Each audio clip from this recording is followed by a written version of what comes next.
Good morning, everyone. It's Brad, the Yamaha Marine Center. We're at the Palm Beach Boat Show today, and I forgot all my equipment, so hopefully the audio is coming through okay. But the show is awesome. A lot of people, a lot of boats. First show that we've had back in over a year, so we're pretty excited about it.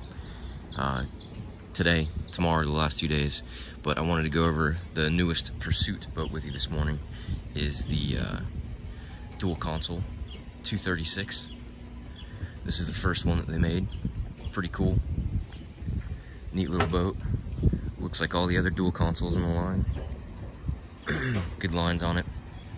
A lot more seating on this one and a ton more cockpit space than on the previous DC235. So we're pretty excited about it. I'm gonna try to get some specs on this boat for us. See what that looks like. So we are 25 feet 8 inches overall. So to call it a 236 really isn't that fair. And you can see the MSRP pricing is around 185. Boat show pricing at 176. Call your local dealer. Ask them what their pricing is in your local market. You can see they haven't even tested the boat yet. So we're 25 feet 8, 8 foot 6 on the beam, 118 gallons of fuel, and 300 with the new digital electronic steering, fully integrated steering on the Yamaha 300 XTO. They changed the cowling on it. Really good looking engine. One of the things that I really like that a couple of our customers have been doing on their boats, since we don't have a bunch of plumbing and things going to the engine style, they've been enclosing the splash well, so you have a more complete swim platform, easier boarding, a lot more space, and then they actually put some storage in here too, which is really neat. Not like it's a ton of storage, but you know, stuff. Always room for more stuff. Live well. And then entering the boat through the starboard side door, we got coaming pads in the back, set up for fishing, and then we have, this is an optional seat, and then this is a standard seat here. And then you can see the bilge access is a lot better than on like the C238 and the old DC235. I'm not gonna bother popping that off right now because I have to use 2 hands. And then just like its big brother, you have a huge insulated box back here. We use for a fish box, cooler space, all that good stuff. And then this is kind of neat back here. This aft-facing seat, when you pull down the port side seat, and then the aft-facing seat, I don't know how to actuate it, so I might screw something on, but pulls out to a nice big lounger. Thought that was pretty cool. They got the new interior treatment on this one. So we got the two-tone, and this is actually a textured material here, so it adds a kind of another level of contrast. Got some more storage underneath the companion seat here. And then coming into the headspace. Optional electric head. Standard, I think it's just a porta potty, or maybe I don't know. We'll see what the standard is. Check the build sheet.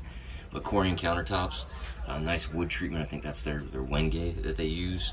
The Sapili's a lighter color to my knowledge. And you actually have some storage shelves over on the door, which is kind of cool. I haven't seen them do that before. Nice big handle to get out when you're in there. Not a lot of natural light in there, but they do have a little LED light. Helm area is gorgeous. They did a really nice job on this dash treatment. So you got a optional 12-inch Garmin and an integrated new Yamaha CL5 gauge and the JL audio when you do their optional electronics package. Standard switch panel, and then we have all the DEC stuff. So we have the key fob for start and stop, Lenco trim tabs, and there's the DEC controller here. And then the captain's chair has 2 armrests, which is nice to keep you tucked in. The flip down bolster. It also has fore and aft adjustments, and it rotates. So you can really get it tuned in to how you're using the boat, if you're entertaining or if you're cruising.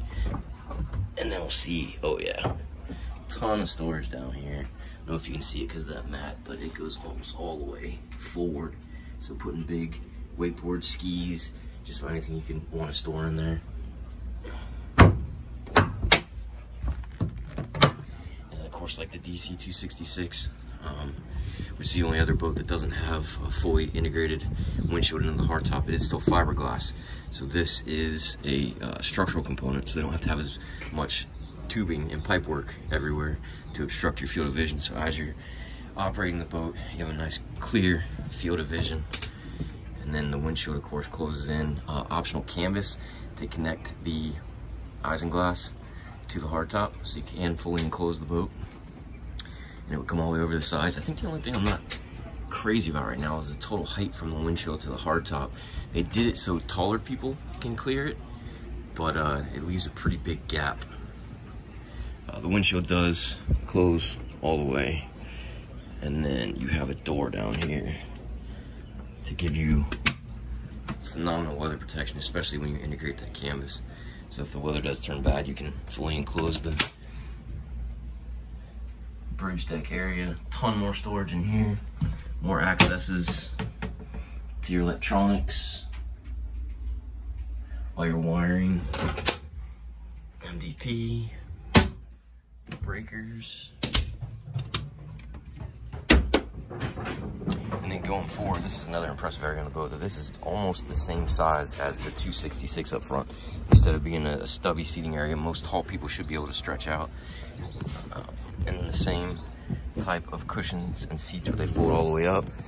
Cushions are attached to the starboard backing, and then these drain overboard. Everything on the boat drains overboard.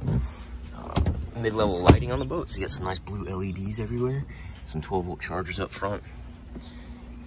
And then a little filler there, because this probably has the filler cushion option, where you put a cushion up here or a table. Oh, see, there's a table base. And then the white LED lights are on the bottom. Speakers everywhere. Windlass anchoring system. This one has the Mediterranean shade that then hooks onto the hard top up here, right there, to give you some shade while you're out at the sandbar. And then also at the sandbar, so you can get on and off from the front of the boat, we have a ladder. And we have your fresh water, your waste pump out. That's for a raw water hose right there. Actually, that might even be fresh water hose. They haven't labeled it yet. But easy to access, windlass remote. Overall, it should be a pretty neat boat for us. Like I said, take the MSRP pricing with a grain of salt. Consult with your local dealer and work with them on pricing. And come and check out this boat at the Palm Beach Boat Show and at your dealer when they start shipping here in about a month or so. If you have any questions about this or any other boat, give Brad or Barton a call, 904-644-7631, or you can always get us on the website at YamahaMarineJAX.com.